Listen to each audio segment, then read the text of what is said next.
Thank you for standing by. At this time, I would like to welcome everyone to the Farmer Mac second quarter 2026 earnings conference call. All lines have been placed on mute to prevent any background noise. After the speaker's remarks, there will be a question and answer session. If you would like to ask a question during this time, simply press star followed by the number 1 on your telephone keypad. I would now like to turn the conference over to Jalpa Nazareth, Senior Director of Investor Relations. The floor is yours. Good afternoon, and thank you for joining us for our second quarter 2026 earnings conference call. I'm Jalpa Nazareth, Senior Director of Investor Relations and Finance Strategy here at Farmer Mac.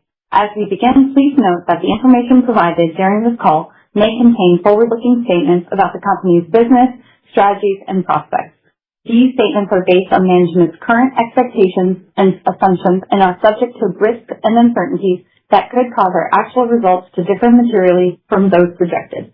All forward-looking statements are based on information available to Farmer Mac as of today, and Farmer Mac assumes no obligation to update or revise any forward-looking statements, whether as a result of new information, future events, or otherwise, except as required by applicable law.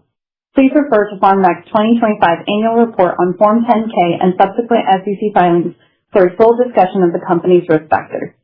On today's call, we will also be discussing certain non-GAAP financial measures.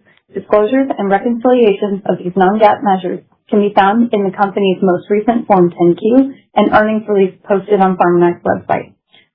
Joining me today are our President and Chief Executive Officer, Zach Carpenter, and our Chief Financial Officer and Treasurer, Matt Pullins. At this time, I'll turn the call over to our CEO, Zach Carpenter. Zach?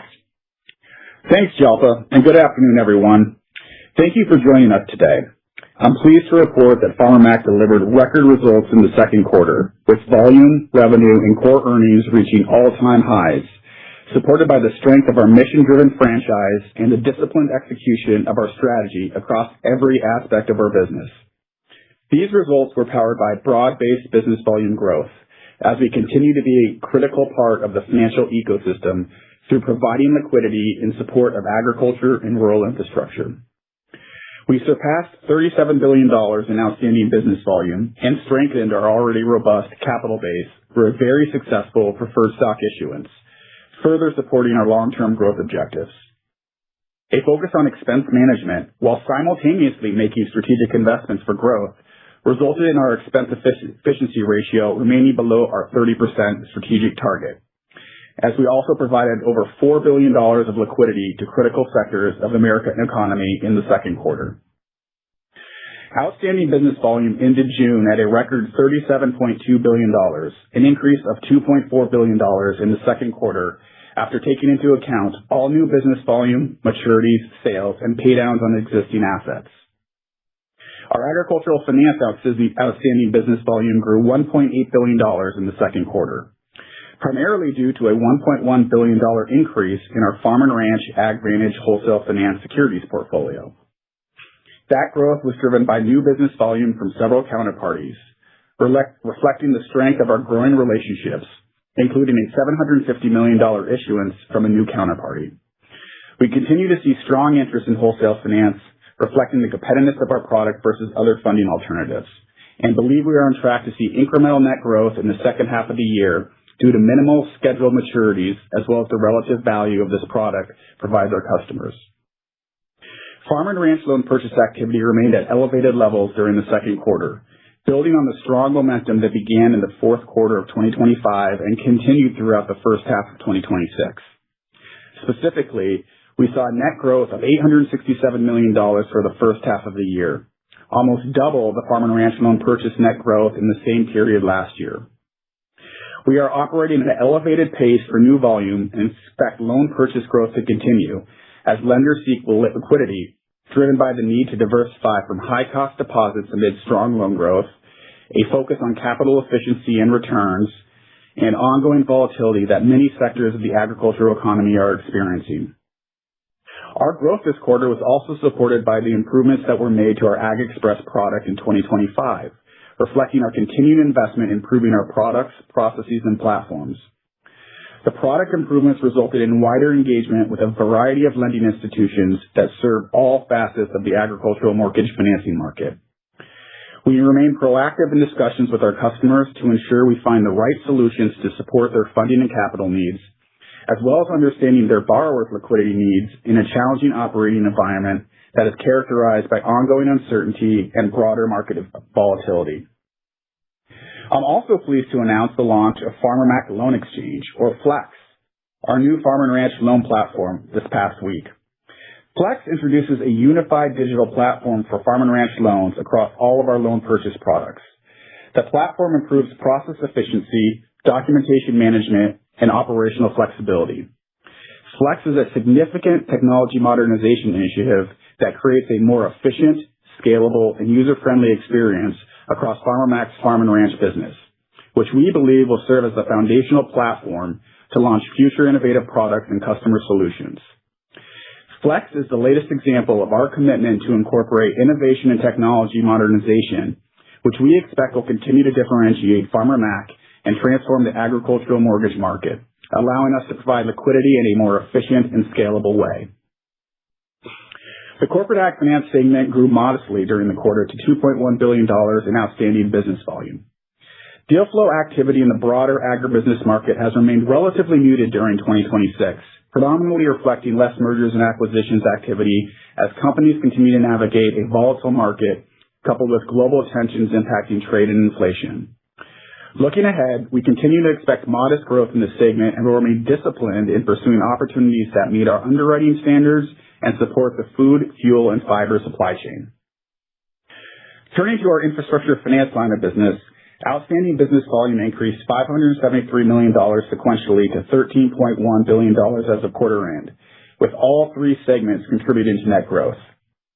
This is a continuation of similar themes we saw in 2025, specifically the strong interest and investment in data center construction, broadband expansion, and the construction and completion of renewable energy projects, reflecting the overall need for significant energy generation and transmission capacity in rural America. Net growth in our power and utilities segment this quarter was $291 million, largely attributable to strong loan purchase activity, which included the purchase of a $197 million pool of loans from a single customer. This transaction underscores our secondary market track record of providing liquidity and product solutions to support our customers' balance sheet management initiatives. We continue to see a steady demand for capital in this segment as borrowers invest in system upgrades and modernization to support the significant increase in electrification demand. During the quarter, we provided $565 million in renewable energy loan purchases and commitments, reflecting the strength of our deal pipeline and accelerated project construction to meet deadlines included in H.R. 1. After scheduled maturities and repayments, which were elevated this quarter as this portfolio seasons, as well as construction and tax equity loans mature, the overall segment grew $120 million to $3 billion as of quarter end. Looking ahead, we expect growth in this segment to continue well into next year, as the substantial need for new power generation drives continued demand, more than offsetting the natural runoff from a seasoning portfolio. Currently, deal flow remains robust, with our pipeline approaching $1 billion, which allows us to be selective with our capital deployment in the sector to pursue deals that are appropriately structured with strong counterparties that underscores the strength of our reputation in the market. While the industry is adjusting to the phase-out of tax credit incentives and navigating supply chain dynamics, we project the growth demand for energy generation to position the industry for continued growth as the underlying economics of these projects remain highly competitive. Alternative generation capacity takes years to develop, and we have seen renewable energy projects, capital structures, and power purchase agreement pricing adjust as tax credit incentives phase out. Accordingly, we expect to continue participating in renewable energy transactions for both new projects and refinancings of existing projects. Beyond 2027, we anticipate continued growth in this segment that is more market-driven rather than policy-driven, as the underlying driver remains an increasing surge in power demand, requiring significant new power generation capacity. Broadband infrastructure also posted another strong quarter with net growth of $162 million, ending the period at $1.9 billion. Given the robust demand for data center investments, 70% of new volume this quarter was data center related business volume, a reflection of the ongoing expansion of artificial intelligence, cloud storage, and enterprise digitization. As of June 30th, our total data center related business volume was approximately $1 billion, or roughly half of our total broadband infrastructure segment. While our data center exposure has grown substantially, we are highly attuned to market dynamics and take a disciplined, deliberate approach to how we manage the portfolio. Specifically, as this portfolio seasons, we have enhanced our focus on portfolio management, maintaining deliberate geographic and sponsor diversification, prioritizing well-capitalized investment-grade hyperscaler tenants, and pursuing a mix of funded products to keep our portfolio well-diversified and resilient against potential market headwinds that may arise. In total, we have provided $7.5 billion of liquidity and lending capacity to lenders serving rural America through the first half of this year, exceeding our previous first half gross volume record in 2022 by more than 50%. That figure is the clearest expression of our company supporting our mission, expanding access to competitive liquidity for American agriculture and rural communities. With a robust pipeline and strong capital position heading into the third quarter, we enter into the second half of 2026 focused on disciplined execution that drives durable, high-quality earnings and the runway to keep growing. While we are mindful of the macro backdrop and uncertainties stemming from interest rates, trade policy, and regulatory shifts, our diversified portfolio, strong capital position, and disciplined underwriting give us confidence in our ability to continue delivering consistent results. We are also closely monitoring the spikes in global energy prices, which has pushed fuel and fertilizer costs higher. Regardless of how these dynamics unfold, we believe Farmer Mac is well positioned to navigate the environment. With that, I'll turn it over to Matt Pullins, our Chief Financial Officer, to review our financial results in more detail. Matt? Thank you, Zach. As Zach noted, second quarter results were record-setting by every measure. Over $37 billion in outstanding business volume, $125 million in revenue, and $59 million in core earnings, or $5.40 per diluted share. These record results generated a return on equity of 18.9%, among the strongest in our history. This quarter's record results were driven by several distinct financial performance factors, which I will walk through in more detail. Net effective spread reached a record $117.4 million in second quarter 2026, a 25% increase over the prior year period and a 15% increase from first quarter 2026, our prior quarterly record. The year-over-year and sequential growth was driven by record business volume and the collection of $7.4 million of interest recognized in second quarter 2026 related to the recovery of interest on a large delinquent permanent planting exposure that has been non-accrual for an extended period of time. On a percentage basis, net effective spread was 126 basis points. This compares to 119 basis points in the year ago period and 116 basis points in first quarter 2026. Excluding the one-time benefit from the collection of $7.4 million of interest, net effective spread in percentage terms was 118 basis points, which is relatively in line with prior periods and, as we have consistently discussed, is impacted by the mix of new business volume in our lines of business. While incremental business volume is the primary driver of net effective spread growth, our net effective spread performance is further enhanced by the two core pillars of our funding strategy: a differentiated ability to access funding through the capital markets at highly attractive levels, and a deliberate balance sheet structure designed to be minimally sensitive to interest rate changes. This combination enables us to generate highly efficient and consistent net effective spread across market cycles and conditions. The foundation of our approach is a largely rate-agnostic balance sheet supported by a very short duration profile and a robust interest rate risk management framework. At the same time, our funding advantage provides reliable access to liquidity at competitive levels, which enhances earnings efficiency and resilience. Within this disciplined framework, we remain strategic and nimble, actively capturing opportunities to improve long-term economics when conditions are favorable. Together with our ongoing use of innovative hedging strategies, these actions underscore our ability to effectively manage risk while consistently delivering strong net effective spread performance through changing market conditions. Partially offsetting strong revenue growth this quarter was an increase in compensation and benefits expense, driven by increased headcount, higher incentive compensation accruals associated with strong financial performance, and the timing of compensation expense recognition within the year.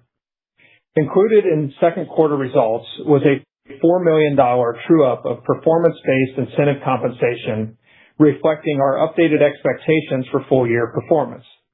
This expense was recognized in the quarter and is not expected to repeat in future quarters.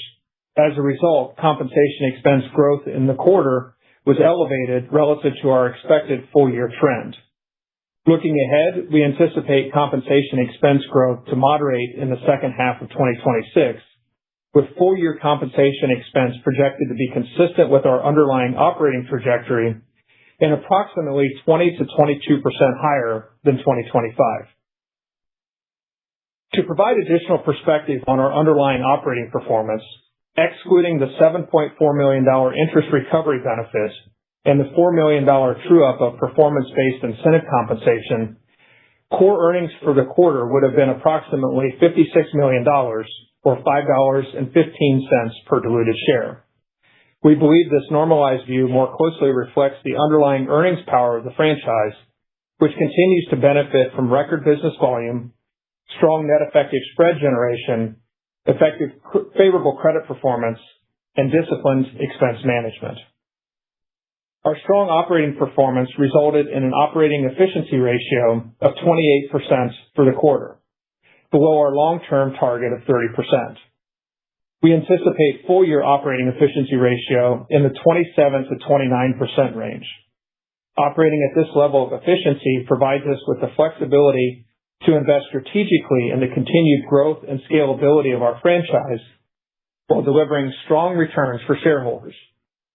Looking ahead, we will remain focused on making targeted investments in talent, business development, operations, and technology, while preserving our disciplined approach to expense management and operating within our long-term efficiency ratio target.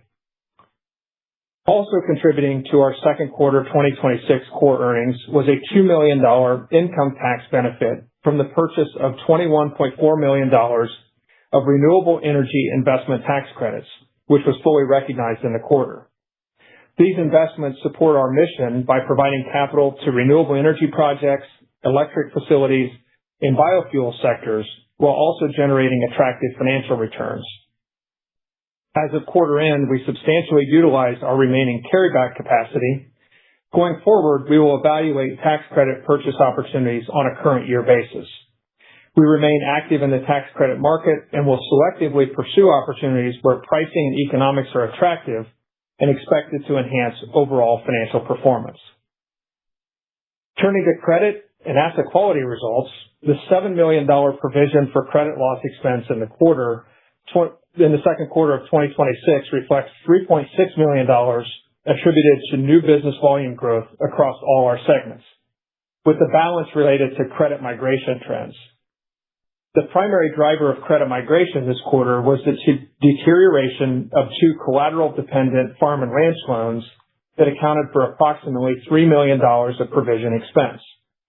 Upon initiating foreclosure proceedings related to these two loans, updated appraisals identified property-specific factors that reduced collateral values and resulted in valuation shortfalls that required incremental credit reserves. Allowance for losses was $47.4 million as of June 30th, 2026, reflecting a $7.2 million increase from first quarter 2026 and $17.2 million increase from the same year-ago period.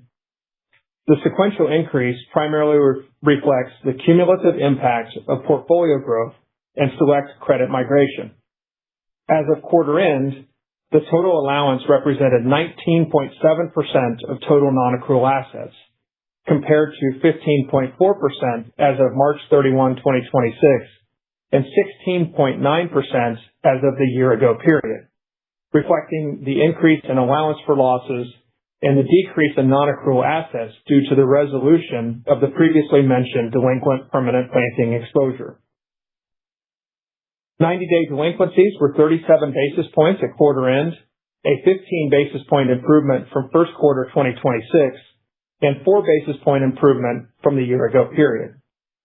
The sequential improvement is consistent with the seasonal pattern we have historically observed in our portfolio, where delinquency levels tend to be higher at the end of the first and third quarters, reflecting the annual and semi-annual payment dates on the majority of farm and ranch loans. Total substandard assets as a percentage of our entire portfolio were 1.71% this quarter, an improvement from 1.87% as of March 31, 2026, due to positive credit migrations across both lines of business and the resolution of the delinquent permanent planting exposure in the quarter. Turning to capital, Farmer Mac's core capital increased by $141 million during the second quarter of 2026 to $1.9 billion. Driven by the successful issuance of $100 million of Series I preferred stock, continued earnings generation, and the retention of approximately $42 million of retained net income after returning $25 million to shareholders through dividends. As a result, core capital exceeded our statutory minimum requirement by $731 million, or 64%, at quarter end. Our Tier 1 capital ratio was 13.2% as of June 30th, 2026, compared to 13.0% at March 31, 2026, positioning us comfortably within our target range of 12 to 14%. The increase reflects the benefit of the preferred stock issuance and retained earnings, partially offset by higher risk-weighted assets, which primarily resulted from record volume growth across our mission-focused businesses. The successful preferred stock issuance demonstrates our ability to efficiently access capital to support our growing customer demand for liquidity across the agricultural and rural infrastructure sectors. Our ability to secure capital on attractive terms reflects investor confidence in our business model, credit profile, and long-term growth strategy. This expanded capital position strengthens our ability to meet growing demand for liquidity and support rural America through market and credit cycles. We remain committed to maintaining a balanced and disciplined capital management strategy. We expect to return capital to shareholders primarily through our dividend program, while simultaneously supporting our mission and customer needs by redeploying capital into high-quality assets across our agricultural finance and infrastructure finance lines of business. Our objective remains consistent: prudently allocate capital in ways that advance our mission, generate attractive risk-adjusted returns, and create long-term shareholder value. Looking ahead, customer demand for mission-related liquidity is expected to drive portfolio expansion. To meet this demand, we plan to incorporate risk transfer solutions as a complementary source of capital capacity, which reflects the evolution of our successful farm securitization initiative. Risk transfer leverages third-party capital to enhance capital efficiency, increase balance sheet flexibility, and support sustainable growth, while strengthening our ability to deliver on our mission. We continue to make progress on the development of a new credit risk transfer program that we expect to bring to market in 2026. We believe Farmer Mac's underwriting expertise, portfolio management capabilities, and demonstrated credit performance, combined with strong investor interest in gaining exposure to agriculture and infrastructure asset classes, position us well for successful market reception. Over time, we expect these transactions will enhance our ability to support customer demand and broaden market participation in sectors critical to rural America while maintaining prudent capital levels.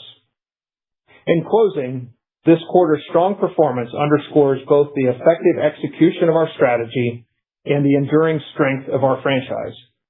By expanding our capacity to support growing liquidity needs across a dynamic rural economy, we are advancing our mission, deepening our impact in the markets we serve, while driving sustainable earnings growth and long-term shareholder value.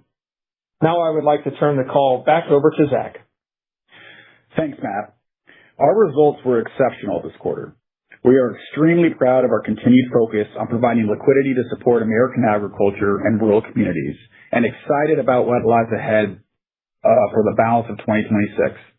We are dedicated to broadening the pursuit of our mission in response to the evolving economic landscape in rural America, and this proactive business diversification continues to deliver meaningful benefits to the communities and industries we serve, as evidenced by the strong growth across all our portfolios. We will continue to invest thoughtfully in our people, technology, and infrastructure to efficiently scale our business and ultimately capitalize on the significant opportunities in front of us. Lastly, I want to thank our Farmer Mac employees for all their dedication and effort in support of our mission to achieve these exceptional results. We have an extremely talented team here at Farmer Mac, and these results are a testament to their focus, execution, and the strength of the relationships they've all developed with our customers and stakeholders. And now, operator, I'd like to see if you have any questions from anyone on the line today. Thank you. We will now begin the question and answer session. If you would like to ask a question, please press star, then the number 1 on your telephone keypad to raise your hand and join the queue. If you would like to withdraw your question, simply press star 1 again. Your first question comes from Bose George with KBW. Your line is open. Hey, everyone. Actually, first, just a question on spreads. In the broadband segment, does the data centers have a higher spread than the other assets in there? And then secondly, on the corporate ag finance, that was obviously higher, but is that purely just that reversal of that one credit you discussed? Yeah, hi, Bose.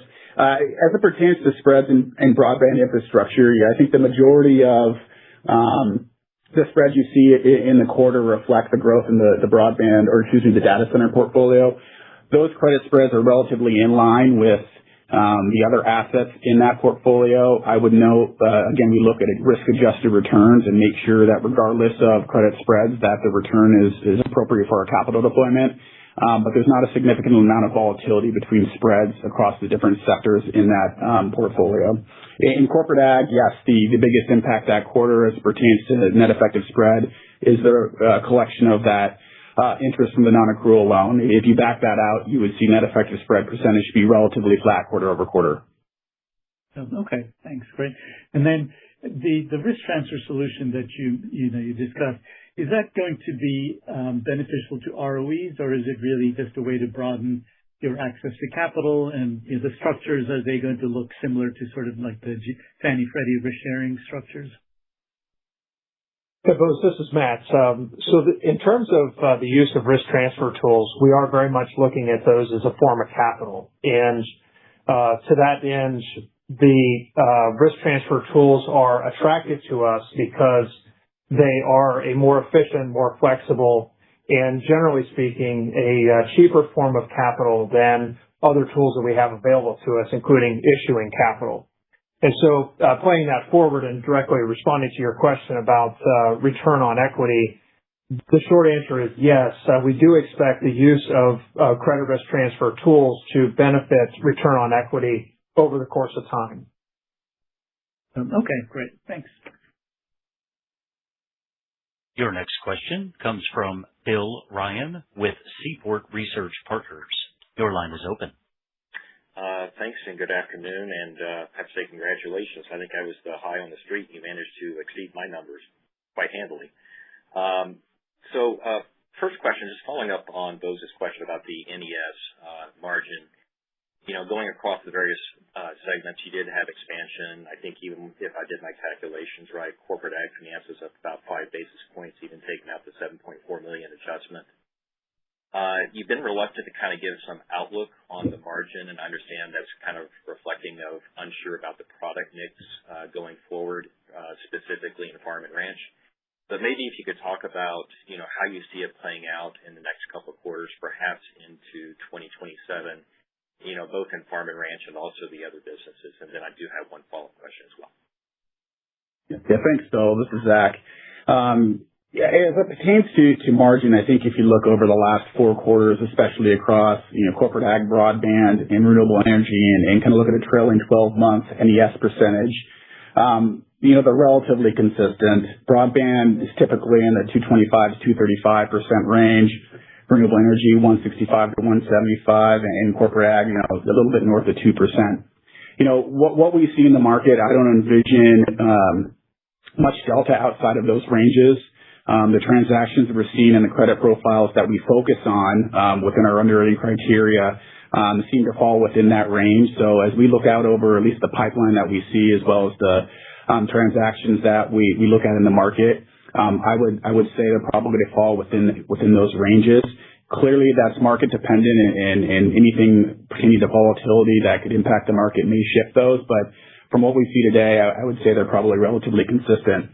On farm and ranch, I think the biggest potential change there is really product mix. And so we saw a little bit of compression this quarter given the significant growth we saw in AgVantage. So depending on those opportunities, which are quite lumpy, could move that farm and ranch NES percentage up and down a few basis points here or there. We feel pretty good on the farm and ranch loan purchase side in terms of the stability of our NES percentage given the volume that's coming into the door. But I would say the mix in AgVantage and the size of any issuances that we have in the future could cause a little bit of compression in the farm and ranch space. Okay. Bill, if I can add on to the points that Zach offered, I would like to note the fact that in a quarter where we had exceptionally strong growth of new business volume, $2.4 billion net of incremental business volume in the quarter, we're able to maintain the spreads in our business, and that's indicative of the fact that while business is robust, the new volume coming in is robust, we are not conceding spread to generate that new volume. And that manifests itself in 2 ways in terms of our financial performance. So first is being able to have consistent net effective spread over the course of time, notwithstanding the impact of mix, but then also to be able to have consistent risk-adjusted returns and returns on equity because we're not conceding margin to drive volume. Okay, thanks for the follow-up explanation on that. And second question was just on operating leverage. I was trying to quickly back out the one-time revenues and the one-time expenses, and it looks like revenues excluding the $7.4 million were up about 17%, expenses up about 9-10%. Maybe if you could talk about how you're thinking about operating leverage potential going forward at this point, given your acceleration of volume. I mean, do you have the infrastructure really kind of built out at this point to handle everything that's coming on?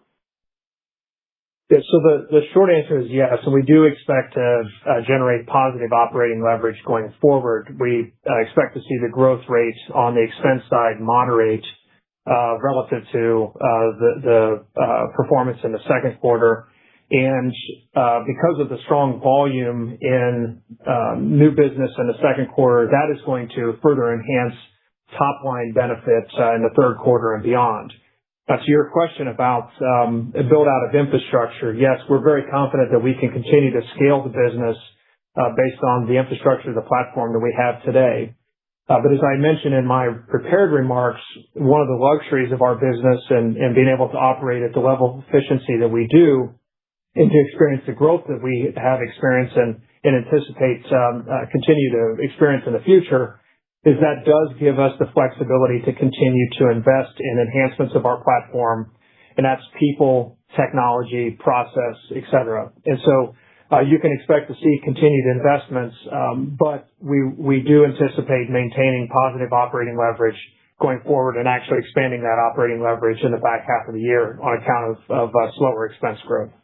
And Bill, the only thing I would add on to that is we announced in our prepared remarks the launch of Farmer Mac Loan Exchange. That's, as we've talked about, our focus on creating a more efficient and scalable platform. That's a major first step, and this allows us to really think about technology and solutions going forward that can bolt onto a very advantageous infrastructure platform and create a more scalable opportunity set going forward for our customers. The last thing I would mention is that as we think about investments in technology and people, we're going to be very methodical in terms of the timing and the return that we have based on our investment. Okay. Thanks for taking my questions. I'll jump back in queue. Your next question comes from Brendan McCarthy with Sidoti. Your line is open.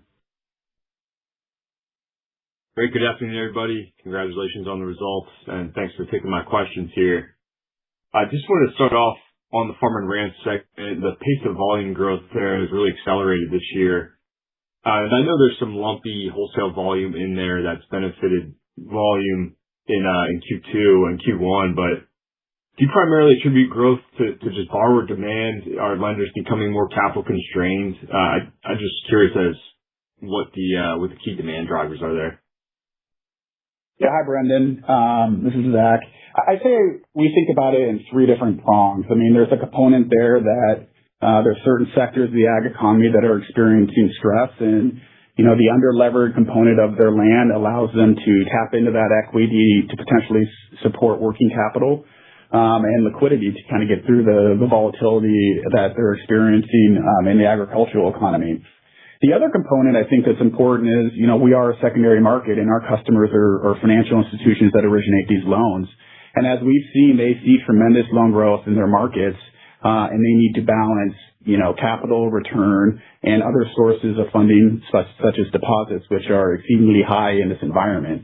So as they navigate this environment, they're leveraging the secondary market to balance their balance sheet management initiatives, which is further driving more growth to Farmer Mac. And lastly, and we've been talking about this for some time, is, borrowers want liquidity quick. And the more we can make our platform efficient and scalable and get the dollars out the door, they're going to benefit and leverage the secondary market in a more scalable fashion. And we've seen that over the last 6 to 8 months as we've improved our products and our processes and focused on our infrastructure. We're getting dollars out the door quicker. And that's driving more looks to Farmer Mac, and that's why we're seeing an increased velocity coming through Farm and Ranch loan purchase. If I could add on to that, Zach, and for the benefit of those of you on the call, one market factor that we're watching very closely and impacts Farm and Ranch volume is credit spreads. And it really impacts us in a couple of different ways, but the dynamic is that our funding costs, our ability to access liquidity in the market tends to be less sensitive to credit spreads than the banks or other sources of liquidity that are available to borrowers. And that potentially benefits us in two ways. One is that at the margin, it makes our AgVantage securities product more attractive as a source of wholesale funding for banks or other institutions that are holding mortgages. And additionally, that also makes the cost of a bank or another institution to hold the mortgage on balance sheet incrementally higher relative to what we can offer. And so that can incentivize more loan purchase activity in the farm and ranch space for our business. So while credit spreads are still relatively benign, they have moved up here in recent weeks. It's something that we're monitoring very closely, and that is a factor that could be meaningful in terms of driving farm and ranch purchase volume as well as AgVantage volume in the future. That's great. I appreciate the detail there. And as you look out for the remainder of the year, are you a little bit more bullish on the AgVantage or the wholesale volume, or is it more purchase volume that you're more bullish on? Yeah, I think when we see the tailwinds of the sectors that we serve, clearly we feel there's a lot of tailwinds in our loan purchase products. We've talked a lot about infrastructure and the need for electrification and data centers, and we just talked about farm and ranch. So we see continued growth and velocity in our loan purchase. We talked in last year that we felt the fourth quarter of 2025 was kind of the bottom of what we saw in the AgVantage or wholesale runoff, and we've experienced two back-to-back quarters of strong growth. It's a little bit more lumpy. So I think there's a component of those counterparties and the need for liquidity, what's transpiring, as Matt said, in the credit spread market in terms of our products' relative value versus other funding alternatives. A little bit harder to predict in terms of what the future growth is. I would highlight we have pretty minimal scheduled maturities in our farm and ranch AgVantage portfolio in the second half of this year, which if we do see some more interest in utilization of the wholesale product in the farm and ranch side would be pretty much increase in net growth there versus refinancing maturing securities. We still see tremendous interest from new counterparties in this product, so we're continuing to market and have those conversations, and look forward to getting new counterparties set up with that product, but a little lumpy and hard to predict. Got it. Thanks, Zach. Appreciate the color there. On the Farmer Mac loan exchange platform, what early adoption are you seeing from this exchange platform? And sounds like it's really aimed at driving scale or volume scale, but this also flow through to perhaps a lower efficiency ratio for you guys? Yeah, a little too early to tell on the utilization. We did launch it Monday, so we're right in the thick of it. But for all intents and purposes, it's been very well received in the market, and we'll continue to monitor that going forward. And yes, I think our ultimate goal here is, linking back to our Investor Day presentation, create a faster, easier, and competitive platform where borrowers can access liquidity as quickly as possible. And this is the first big step. So as we think about different innovative technologies and bolting it onto the Flex platform, we do anticipate increasing scale, which ultimately will help with operating leverage and the efficiency ratio. Got it. And one last question for me. I know we're a little bit more than halfway through the year. What at this point would cause year-end results to kind of come in maybe out of line of your expectations? From a market perspective, again, we see positive tailwinds across all sectors. I think we're clearly continuing to monitor the agriculture environment and see what potential headwinds that could arise in the future pertaining to global conflicts and higher input costs, et cetera. That is getting more visible as we head into the back part of this year. So it remains to be seen. That could be positive in terms of increased loan demand, but just uncertainty at this point as things continue to move forward. As we noted in our prepared remarks, we continue to monitor kind of data centers and the tremendous growth that we've seen there. Again, we're focused very specifically on the top investment grade hyperscalers with very appropriately structured projects, and we haven't really seen a slowdown in that, and the capital markets are really eating up all the opportunities that are in the market. I think things that could really come up as we think about us being a financial organization is, credit headwinds. And so we continue to monitor all our sectors, and we've seen some positive movement in substandards and 90-day delinquencies. But if things evolve in the markets that can cause those to increase and see additional provisions, that could alter kind of our forecast that we see.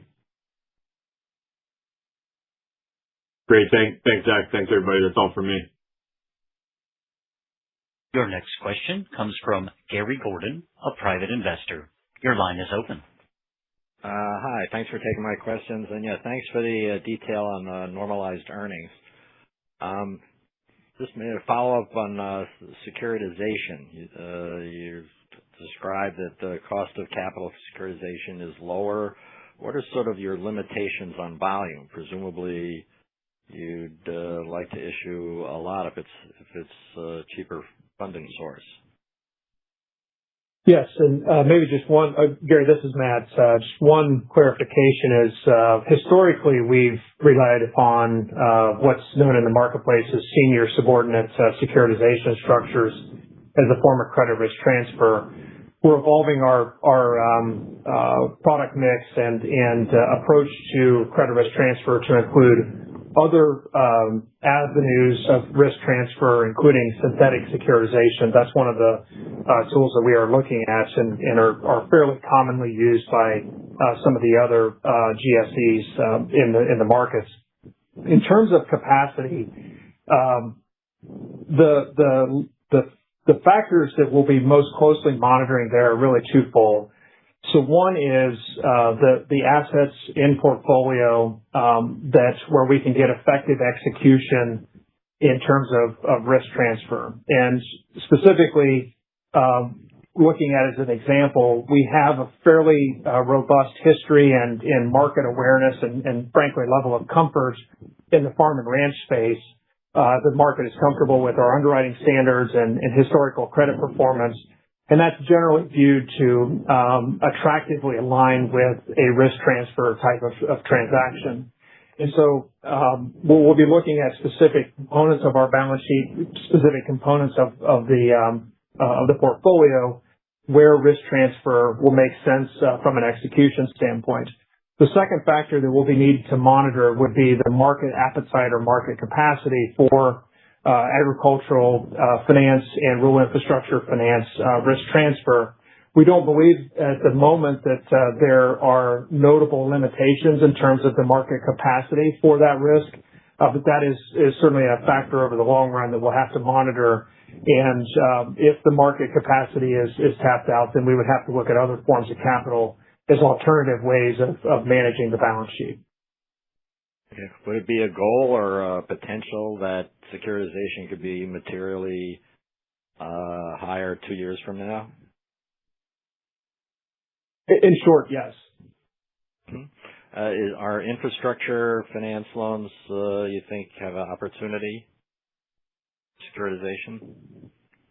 What I would say there is the market, in our experience, has a demonstrated appetite and interest in the farm and ranch credits, and that's in part related to the historical experience that the market has with our asset credit performance is demonstrated through the historical farm securitization transactions. That said, over the long run, we will absolutely be evaluating risk transfer opportunities in the infrastructure space, but that is not necessarily the priority in the early stages of these alternative risk transfer transactions that we're contemplating. Okay, thanks a lot. That concludes our Q&A session. I will now turn the conference back over to Zach Carpenter for any closing remarks. Yeah, I'd like to conclude by thanking everyone for joining us here today. We appreciate your continued interest in Farmer Mac and look forward to sharing our third quarter 2026 results with you in the fall. As always is the case, if you have questions that you'd like to discuss with us, don't hesitate to reach out. And with that, thank you very much and have a great day. This concludes today's call. Thank you for attending. You may now disconnect and have a wonderful rest of your day.